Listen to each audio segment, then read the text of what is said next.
দুই সাহাবী বিশ্বনবীর সামনে ঝগড়া লাগলেন, কথা কাটাকাটি, কথার পিঠে কথা, কথার নাম লতা।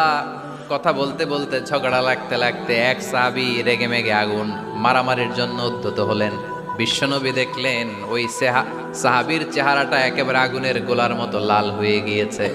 বিশ্বনবী বললেন, ইন্নী লা আ'লামু কালিমাতান, আমি এমন একটা বাক্য জানি, এই রাগান্বিত সাহাবী যদি এখন এই বাক্যটা পড়া শুরু করে দেয়, তার রাগটারে নিমিষেই ঠান্ডা বানাইয়া দিবে কে?